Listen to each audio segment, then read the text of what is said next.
Let's tell you about the National Prosecuting Authority. They've withdrawn rape charges leveled against men that were arrested following the Krugersdorp gang rape incident. The men and a minor were initially charged with rape, sexual assault and robbery with aggravating circumstances. The NPA says there's no sufficient evidence to proceed with the case. We're now joined by Mpho Kwinika, General Secretary of the Independent Policing Union of South Africa. Thank you very much, sir, for availing yourself this afternoon. You've raised concern about the kind of support that police officers receive, more in particular from their managers. How should we understand that in the context of this latest development? We want to first, as a POSA, thank the NPA for showing that they are independent from the South African Police Service and that the decisions which they will take, they will do that without fear, favor, nor any prejudice. We also want to thank the forensic department of the SAPS for repeatedly going over those analysis which they were busy doing at the lab, and they still came out negative. And then we had a problem of communicating this information to the public. The support that we are referring to is for the management of the SAPS to come out and explain to South Africans, and especially to those victims, as to what does the NPA decision mean to them and South Africans. And that is what we did not hear the South African Police Service coming out clear on it. To your knowledge, at least, has there been no consultation with the victims themselves? As we understand it, there had been some communication to them, at least. They're the ones who would be owed, first and foremost, any kind of explanation. No, look, they might have consulted with them, but that is not what concerns us. What concerns IPUSA is the issue of our membership. You will recall now to do that any time when there is issues of public displeasure about certain issues, including the issue of Krugersdorp, which just from its inception, it was highly politicized, and our policemen and women on the ground were accused for not being able to do their work or not being capable of doing their job. It is these issues which we as a union had felt that if SAPS management have come out clearly and set out exactly what the decision of the NPA mean, then these things will reduce the impact on these poor men and women in blue.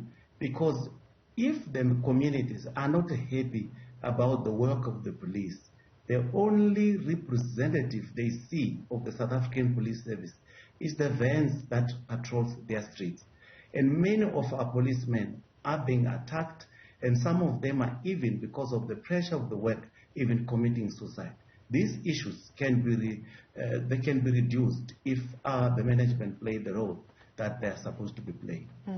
Please allow me to digress just for a few moments. There's a report that is since public that a number of police officers do not actually take up psychology or psychological services that are offered to them in order for them to get some sort of assistance, right? As you rightfully mentioned, they do deal with a lot on a daily basis. Sometimes it is easy to forget that these are human beings just like you and I, but to your knowledge, are you aware of that? And if so, what is the union doing to maybe address that or offer assistance to the men and women in blue? This matter has been coming on for quite some time. Police system have allowed that the employee health and wellness program be manned by ranking or putting ranks to officials who are providing these services. Most of the problems the police encounters comes with these ranks, and it makes it very impossible for them to go and see another ranking official to deal with the issues which they have. We have communicated this, and we have been in constant interaction with the South African Police Service management to find a better way to address the issue of the issues which police officers are faced with at working environment and even at home.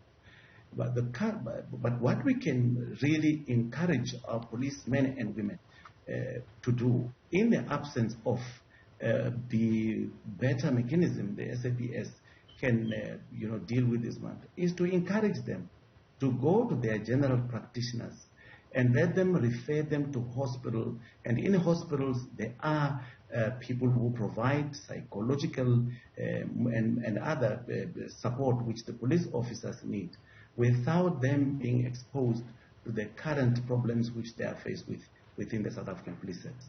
And just finally, going back to why we invited you here today, what is it that you are hearing from some of your members with regards to this latest piece of information?